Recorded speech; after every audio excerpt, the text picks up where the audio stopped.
कुछ लोग सिर्फ फूल खरीदते हैं, लेकिन इस फूल बेचने के पीछे क्या मेहनत और कहानी छुपी होती है, आइए जानते हैं आज के स्ट्रीट वेंडर के एपिसोड में। તમારું નામ શું છે અને તમે શું વેચો છો? મારું નામ છે દ્રષ્ટિ અને હું વેચું છું બેઝિકલી ફ્લાવર બકેટ. તો મારા દિમાગમાં બહુ ટાઈમથી આ આઈડિયા હતો.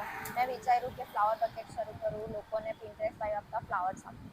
પણ મને આઈડિયા નહીં આવતો કે હું કેવી રીતે સ્ટાર્ટ કરું. પછી હું વિયેતનામ ગઈ હતી તો મેં ત્યાં જોયું બધું કે નાના નાના સ્ટોલ લાગ્યા છે અને બહુ બેઝિક વસ્તુ પણ એ લોકો સ્ટોલ નાખીને વેચે છે.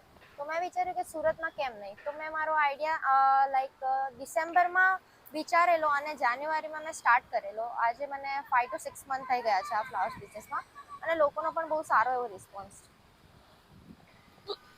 તો આ વેચવાની પાછળ તમારું આમ રીઝન શું હતું કે આમ તમે આને પહેલા શું કરતા હતા, તમારું બેકગ્રાઉન્ડ કઈ હતું? તો હું 2 વર્ષ જોબ કરતી હતી, હું HR હતી એક કંપનીમાં. ત્યાંથી મેં ક્વિટ કરીને મારો આ બિઝનેસ ચાલુ કરવાનો મેઇન પર્પઝ એ જ હતો કે લોકોને હું સારા ફ્લાવર્સ આપું. કારણ કે મેં જોયું છે માર્કેટમાં બહુ બધા ફ્લાવર્સ વેચે જ છે અને બહુ ઇઝીલી મળી પણ જાય છે. પણ મારી એ હતી કે મારે એક સારા બજેટમાં સારા ફ્લાવર્સ કઈ રીતે લોકોને મળે, કારણ કે હું ખુદ એક ફ્લાવર લવર છું. તો મને પણ આઈડિયા છે કે લોકો ફ્લાવર્સ કેમ પરચેસ કરે છે અને એના લવ વન્સને કેમ આપે છે. રોજ સવારે ફૂલ લાવવાની અને સ્ટોલ લગાવવાની શું પ્રોસેસ હોય છે તમારી? 6 થી 7 વાગે ને એટલે મારા જે નોર્મલ ફ્લાવર્સ છે કે રોઝીસ છે, જીપ્સી છે, પછી ક્રિસ્ટેનિયમ છે, એ મને નોર્મલ માર્કેટમાં મળી જાય છે.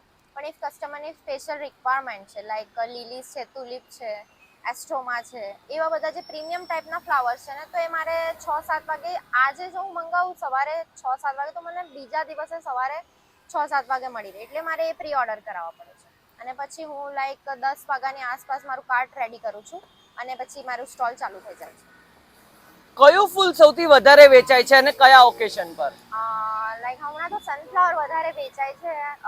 ટુ સનફ્લાવરની થિયરી પણ વાયરલ થઈ છે, એના લીધે સનફ્લાવર પણ વધારે વેચાય છે. પછી આવે છે લીલીઝ અને નોર્મલ રોઝીસ પણ બહુ જ વેચાય છે.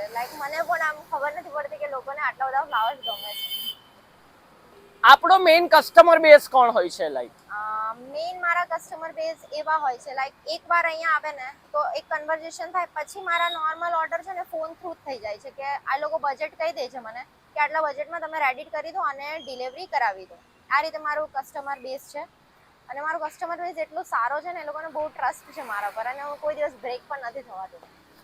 કોઈ એવી ઇન્ટરેસ્ટિંગ કસ્ટમરની સ્ટોરી યા કોઈ એવો કિસ્સો જે તમે કહેવા માંગો? મારો એક કસ્ટમર છે ને રોજ આવે છે, 2-3 ફ્લાવર્સ હશે પણ રોજ આવે છે. અને એક કસ્ટમર એવો છે જે મહિનામાં 2-3 વાર આવે છે પણ મેક્સિમમ બકેટ ઓર્ડર કરે છે. વોટ એવર એને કોઈ પણ ઓકેશન હોય, ઇવન એ સોરી કહેવા માંગતો હોય તો પણ એ નોર્મલ નહીં પણ બહુ હ્યુજ બકેટ ઓર્ડર કરે છે. અને એક કિસ્સો તો એવો છે કે અમુક કસ્ટમરો મને કહે છે કે તમે આ રેપર ના વાપરશો, આ નહીં વાપરશો. મને શીખવાડે છે કે તમે આ રીતે બનાવો. તો હું કન્ફ્યુઝ થઈ જાઉં કે હું બનાવું છું કે તમે બનાવો છો.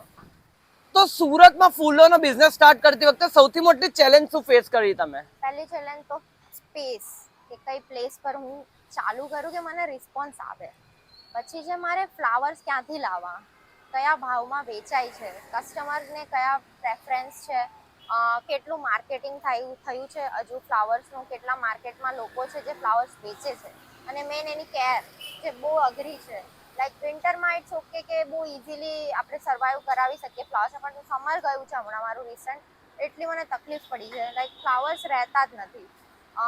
પાણી નાખીએ, કંઈ પણ કરો વોટ એવર, પણ એ ગરમી જેટલી હોય ને કે એને ક્યોર કરવા બહુ અઘરા છે. હવે મોન્સૂનમાં તો જોઈએ હવે શું થાય છે. તો જે આમ ડેડ સ્ટોક બચે કે ફ્લાવર કોઈ કરમાઈ જાય કે તો પછી એનું તમે શું કરો? ડેડ સ્ટોક બચે ને તો હું ફેંકી જ દઉં છું. ઇફ કોઈને જોઈતા હોય કે જે પેલું રેઝિન આર્ટ ફેમસ થયું છે એના માટે જોઈતા હોય તો એ લોકોને સપ્લાય કરી દઉં છું. બાકી તો હું ફેંકી દઉં છું કારણ કે એનો કોઈ યુઝ જ નથી હોતો.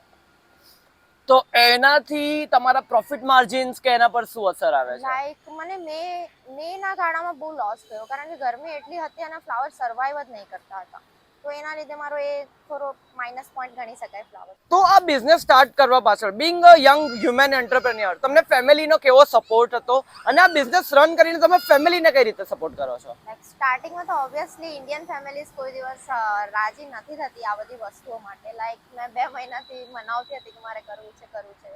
એ લોકોને એવું હતું કે ભાઈ જોબ કરી લે, શું છે, તને શું જરૂર છે આ બધી કરવાની, છોકરી છે તું. આ બધી મેન્ટાલિટી ઓબ્વિયસલી ઇન્ડિયન ફેમિલીઝમાં આવવાની જ છે. પણ મેં જીત કરીને ચાલુ કર્યું. સ્ટાર્ટિંગમાં મને થોડો ઓછો સપોર્ટ મળ્યો ફેમિલીનો, પણ પછી લાઈક મેં વાયરલ ગઈ, મારું નામ થયું, લોકોનો રિસ્પોન્સ જોયા, લોકોનો પ્રેમ જોયો મારા પ્રતિ, તો એ લોકો પણ હવે મને ખૂબ સપોર્ટ કરે છે, મારા બધા કામમાં હેલ્પ કરે છે મને. ઇવન અહીંયા હું બિઝી હોઉં તો એ લોકો અહીંયા આવી જાય છે. ઇવન મારા ફ્રેન્ડ્સ પણ બહુ સપોર્ટિવ છે, જે મારા 0 થી લઈને અત્યાર સુધી સાથે છે અને હજુ પણ સાથે જ છે. તો એને પણ મને બહુ ખુશી છે કે મારા ફ્રેન્ડ્સ પણ સાથે છે, ફેમિલી પણ સાથે છે. ઇવન કસ્ટમર્સ પણ બહુ સપોર્ટ કરે છે કે તમને કંઈ નીડ હોય તો અમને કહેજો, અમે તમને સપોર્ટ કરશું. એટલે મને બહુ આનંદ છે કે મેં આ ચાલુ કરી નાખ્યું.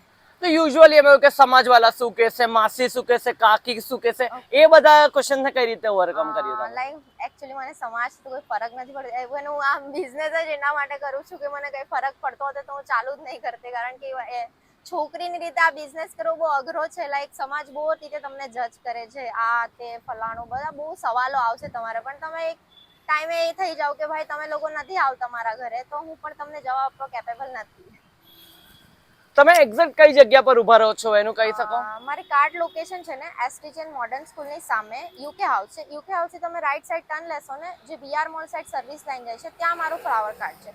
અને ટાઈમિંગ છે સવારે 10 થી રાત્રે 9. ઇવન તમને અર્લી મોર્નિંગ ડિલિવરી જોઈતી હોય કે લેટ નાઇટ ડિલિવરી જોઈતી હોય કે પછી ટેબલ ડેકોરેશન હોય, બર્થડે ડેકોરેશન હોય, કોઈ પણ વોટેવર ફ્લાવર્સનું તમને કોઈ પણ કામ હોય તમે મને ફોન કરી શકો છો. મારા ઇન્સ્ટાગ્રામ પર મારો નંબર પણ છે.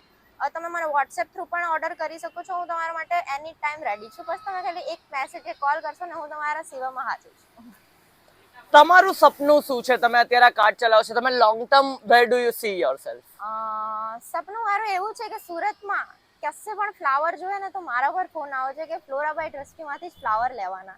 ઇવન મારું સપનું એવું છે કે મારી એટલી બધી બ્રાન્ચીસ હોય અને હું ફ્લાવર કાર્ટ જ ઓપન કરીશ. મારે એવું કોઈ સપનું નથી કે હું મોટી શોપ ખોલું, એવું મારું કોઈ સપનું. મારે એવું છે કે મારે જ્યાં જ્યાં જોઈએ ત્યાં ફ્લોરાબાઈ ટ્રસ્ટી દેખાવું જોઈએ અને લોકોને એમના બજેટમાં સારા એવા ફ્લાવર્સ મળી રહેવા જોઈએ. તો કોઈ આ તમારો વિડીયો જોઈને ઇન્સ્પાયર થાય અને એમને આ બિઝનેસ સ્ટાર્ટ કરવો હોય તો કેટલું ઇન્વેસ્ટમેન્ટ ને શું લાગે છે? લાઈક આ બિઝનેસ સ્ટાર્ટ કરવા માટે પહેલા તો તમારે સ્કિલ્સની જરૂર પડે છે. જો તમારી પાસે સ્કિલ્સ જ નહીં હોય તો એ તમે ઓપન કરી નાખશો તો પણ એ ચાલવાનું નથી.